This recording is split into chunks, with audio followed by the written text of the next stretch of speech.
En primer lugar, nosotros aquí en nuestra comunidad estamos agradecidos ante Dios, ¿verdad? Porque la verdad aquí casi nuestro camino está abandonado. Pero gracias a Dios ahora pues de que sí sufrimos para darle la vuelta, güey, para solicitar, pero es que así es, ¿verdad? Entonces nosotros estamos contentos porque viéndole el trabajo ahora ya se mira diferente, ¿va?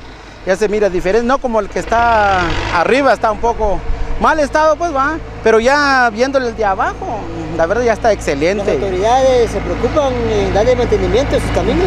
Sí, los COCODES y alcalde auxiliar y los vecinos. También la municipalidad en esta ocasión. También la municipalidad, también gracias a Dios, pues vio que sí la carretera está en mal estado y gracias a Dios que sí, ahorita sí, porque también no solo eso, sino ya van a acercar la fiesta aquí con nosotros en nuestra comunidad. Eso va a ser el 3 de diciembre, entonces no queremos dar mala imagen a nuestra gente, porque la verdad pues cuando una comunidad no está mal, pues ni más la gente sufran también los carros y todo, va, o hay una enfermedad. Muchas cosas suceden aquí en nuestra comunidad.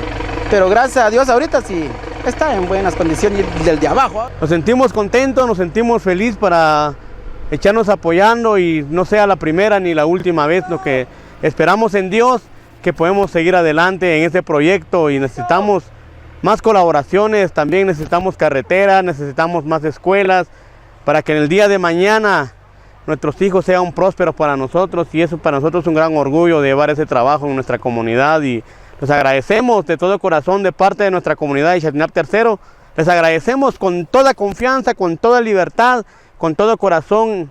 Nosotros estamos agradecidos primeramente con Dios y les agradecemos a toda la gente que desde las 7 de la mañana estamos aquí con nuestros machetes y asadones para apoyar, y nos sentimos contentos y felices de realizar ese trabajo.